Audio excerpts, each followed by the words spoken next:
ममता बनर्जी की बढ़ी मुश्किलें, ईडी रेड को लेकर के कोलकाता हाईकोर्ट में सुनवाई।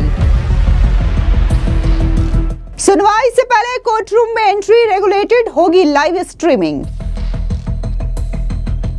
पिछले बार कोर्ट रूम में हुए हंगामे की वजह से टल गई थी सुनवाई।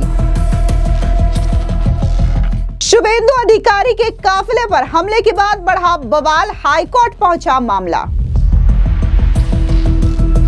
बंगाल में हुए आईपैक रेड से जुड़े मामले को लेकर के ममता बनर्जी की मुश्किलें थमने का नाम नहीं ले रही है। आपको बता दें कि आज कोलकाता हाईकोर्ट में ममता सरकार वर्सेस ईडी की याचिका पर सुनवाई होनी है। बता दें कि पिछली सुनवाई यानी कि 9 जनवरी को जस्टिस सुब्रा घोष की कोर्टरूम में भारी भीड़ और हंगामे की वजह से ये जो सुनवाई है वो टल गई थी, लेकिन आज एक बार फिर से इस मामले की सुनवाई होनी है जिसने ममता बनर्जी की टेंशन बढ़ा दी है। तो वहीं दूसरी बड़ी खबर की बात करें तो आपको बता दें कि पिछले दिनों बीजेपी के विधायक शुभेंदु अधिकारी के काफिले पर हुए हमले को लेकर के बवाल बढ़ चुका है। शुभेंदु अधिकारी इस मामले को लेकर के कोलकाता हाईकोर्ट पहुंच चुके हैं। बता दें कि उन्होंने कोलकाता हाईकोर्ट में एक याचिका दायर की है जिसको कोर्ट की ओर से स्वीकार कर लिया गया है और जल्द ही इस मामले में सुनवाई होगी। आपको बता दें कि पश्चिम बंगाल में हुए आईपैक रेड से जुड़े मामले को लेकर के कोलकाता हाईकोर्ट में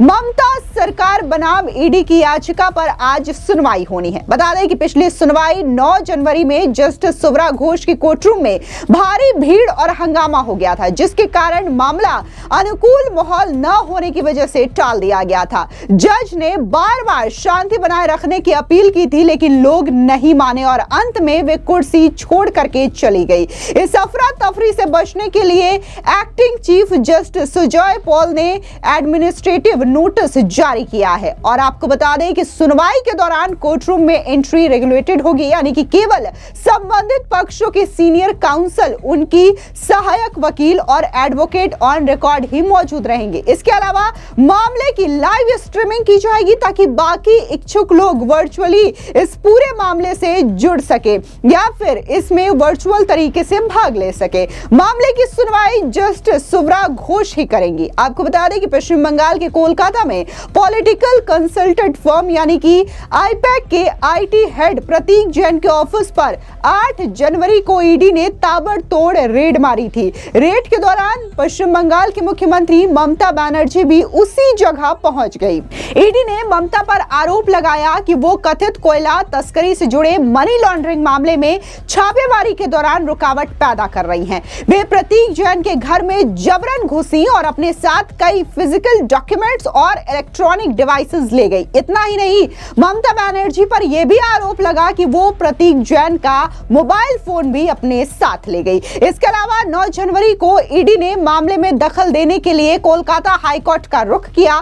9 जनवरी को कोर्टरूम में हंगामे के कारण सुनवाई नहीं हो सकी थी। इसी के बाद हाईकोर्ट ने मामले की सुनवाई 14 जनवरी के लिए टाल दी थी और आज इस मामले को लेकर के सुनवाई होनी है। वहीं इसके बाद बंगाल सरकार ने 10 जनवरी को सुप्रीम कोर्ट में कैविएट भी दाखिल की थी। सरकार ने मांग की थी उसका पक्ष सुने बिना कोई भी आदेश कोर्ट की ओर से पारित न किया जाए। तो वहीं दूसरी बड़ी खबर की बात करें तो आपको बता दें कि आईपैक ऑफिस में ईडी के रेड के बाद विधानसभा में नेता प्रतिपक्ष शुभेंदु अधिकारी के काफिले की खबर ने एक नया विवाद खड़ा कर दिया है। शनिवार रात को मेदिनीपुर के चंद्रकोना में हुए इस हमले का मामला अब कोलकाता हाईकोर्ट पहुंच गया है। शुभेंदु अधिकारी ने सोमवार को इसे लेकर के कोलकाता हाईकोर्ट की एकल पीठ में याचिका दायर की है। शुभेंदु अधिकारी ने कोर्ट से इस पूरे मामले की जांच सीबीआई से कराने की मांग की है। बता दें कि जस्टिस सुब्रत घोष की बेंच ने अधिकारी की इस याचिका को स्वीकार कर लिया है। हालांकि अभी सुनवाई की तारीख तय नहीं की गई है। बता दें कि यह मामला 10 जनवरी की रात का है, जब शुभेंदु अधिकारी पुरुलिया जिले में एक राजनीतिक कार्यक्रम से कोलकाता लौट रहे थे और उसी दौरान पश्चिम मेदिनीपुर जिले के चंद्रकोना इलाके में अचानक कुछ लोगों ने उनका रास्ता रोक लिया और उन पर हमला करने की कोशिश की। शुभेंदु अधिकारी के मुताबिक हमलावर ममता बनर्जी की पार्टी टीएमसी से जुड़े हुए हैं और उनके हाथों में उनकी पार्टी यानी कि टीएमसी के झंडे भी मौजूद थे। शुभेंदु अधिकारी का आरोप है कि लोगों ने उनके काफिले पर बांस के डंडों से हमला किया। इस दौरान शुभेंदु अधिकारी की बुलेट प्रूफ गाड़ी को भी नुकसान हुआ। उन्होंने कहा कि यह हमला काफी देर तक चलता रहा और लंबे समय तक स्थानीय पुलिस वहां नहीं पहुंची। किसी तरह शुभेंदु अधिकारी और उसके साथियों ने अपनी जान बचाई और वे वहां से निकलने में सफल हुए। इसके बाद शुभेंदु अधिकारी अपने साथियों के साथ सीधे पुलिस आउटपोस्ट पहुंच गए और वहां पर धरना देकर के उन्होंने मामले को लेकर के एफआईआर दर्ज करवाई। अब जिस तरीके से पश्चिम बंगाल की स्थिति है, ईडी की रेड और उसके बाद ममता बनर्जी की दखलंदाजी, इसको लेकर के बीजेपी हमलावर है। क्या कुछ केंद्रीय मंत्री सुकांता मजूमदार ने कहा, सुनिए। देखिए, ईडी रेड को लेकर ममता बनर्जी की जो एक्टिविटीज रही है वो पूरे देश के सामने बंगाल के सिर को एकदम झुका दिया है। एक मुख्यमंत्री होने के बावजूद जिस तरीके से ममता बनर्जी ने जाकर एक प्राइवेट कंपनी के ओनर को बचाने के लिए ममता बनर्जी ने अपना पूरा जी जान लगा दिया, ये दर्शाता है कि उनके पास ममता बनर्जी का बहुत कुछ इंपॉर्टेंट चीजें, इंपॉर्टेंट इंफॉर्मेशन है और उस व्यक्ति को जैसे भी हो बचाना है। वो जो इस तरीके की मानसिकता है, मानसिकता दर्शाती है कि एक कोल स्कैम के तहत एक छापा पड़ा था, तो कोल स्कैम में तृणमूल के बड़े बड़े नेताओं की इन्वॉल्वमेंट होगी, नहीं तो ये बचाने के लिए ममता बनर्जी दौड़ती नहीं। क्योंकि लोगों को ये आश्चर्य कर रहा है कि ममता बनर्जी की पार्टी के इतने बड़े बड़े कद्दावर नेता के घर पे जब रेड हुआ, ममता बनर्जी ने पार्थो चट्टोपाध्याय जो सेकेंड इन कमांड था तृणमूल कांग्रेस में कभी अभिषेक बनर्जी के एंट्री से पहले और पश्चिम बंगाल में एजुकेशन मिनिस्टर और उसके साथ साथ इंडस्ट्री मिनिस्टर जैसे पद पर रहे, उनके घर पे जब रेड चल रहा था, पार्थो चटर्जी ने बहुत बार दीदी को फोन किया लेकिन दीदी ने फोन तक नहीं पकड़ा। और आज एक प्राइवेट कंपनी के ओनर को बचाने के लिए मुख्यमंत्री दौड़ के वहां पे जा रही है और आज ममता बनर्जी क्लेम कर रही है कि वो पॉलिटिकल लीडर के तहत गई थी, जबकि उनके पास साथ नंदिनी चक्रवर्ती यानी chief secretary of West Bengal हो गई थी। मैं तो बोलूंगा डीओपीटी को इसका संज्ञान लेने के लिए कि एक चीफ सेक्रेटरी ऐसी जा सकती है क्या कोई पॉलिटिकल प्रोग्राम में।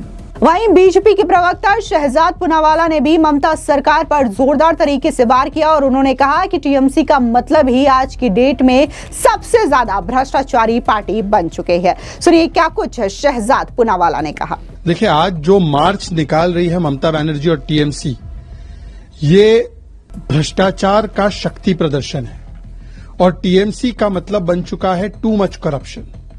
आज मां माटी मानुष नहीं, भ्रष्टाचारी बचाओ, बलात्कारी बचाओ और घुसपैठिया बाहरी बचाओ, ये ममता बनर्जी का स्लोगन बन चुका है। इसलिए जब एक निजी कंपनी पर ईडी के द्वारा रेड होती है कोल लेवी स्कैम के मामले को लेकर, जिसके लिए उनके पास कोर्ट के पास से परमिशन है, पुख्ता सबूत है, तो निजी कंपनी के भ्रष्टाचार और हवाला को बचाने के लिए एक मुख्यमंत्री इतिहास में पहली बार जाकर ऑन गोइंग रेड में एविडेंस और फाइल चोरी कर देती है। और अब जब मामला सुनवाई के लिए हाईकोर्ट जाता है, जहां पर ईडी अपना केस प्रस्तुत करना चाहती है, तो टीएमसी के कार्यकर्ता वहां पर भी हाईकोर्ट में इस प्रकार का उत्पात मचाते हैं कि वहां पर हियरिंग नहीं हो पाती है। तो ये साफ साफ नजर आ रहा है कि चाहे सड़कों पर हो, चाहे संवैधानिक संस्थाओं पर हो, चाहे अदालत पर हो, ये टीएमसी चाहती है भ्रष्टाचारी बचाओ हो। और ये कोई पहली बार नहीं है। एसएससी स्कैम में भी भ्रष्टाचारी बचाओ, कट मनी स्कैम में भी भ्रष्टाचारी बचाओ, कोल स्कैम में भी भ्रष्टाचारी बचाओ, राशन स्कैम में भी भ्रष्टाचारी बचाओ, और अगर भ्रष्टाचारी नहीं तो बलात्कारी बचाओ, आरजी कर में बलात्कारी बचाओ, दुर्गापुर केस में बलात्कारी बचाओ, और अगर बलात्कारी नहीं तो भारी बचाओ, एसआईआर हो तो घुसपैठिया बचाओ। तो ममता बनर्जी आज जिस प्रकार से बर्ताव कर रही है, यह संविधान विरोधी और फ्रस्ट्रेशन में आकर अब जिस प्रकार की भाषा वो बोल रही है, देश के प्रधानमंत्री के लिए, देश के गृह मंत्री के लिए, देश की संवैधानिक संस्थाओं के लिए, भारतीय जनता पार्टी के लिए, ये दिखाता है कि एक तरफ भ्रष्टाचार को बचाना है और दूसरी तरफ संवैधानिक संस्थाओं पर हमला करवाना है। यही टीएमसी का आज फसाना है। फिलहाल इस पूरी खबर पर आपकी क्या राय है, कमेंट सेक्शन में जरूर बताएं। धन्यवाद।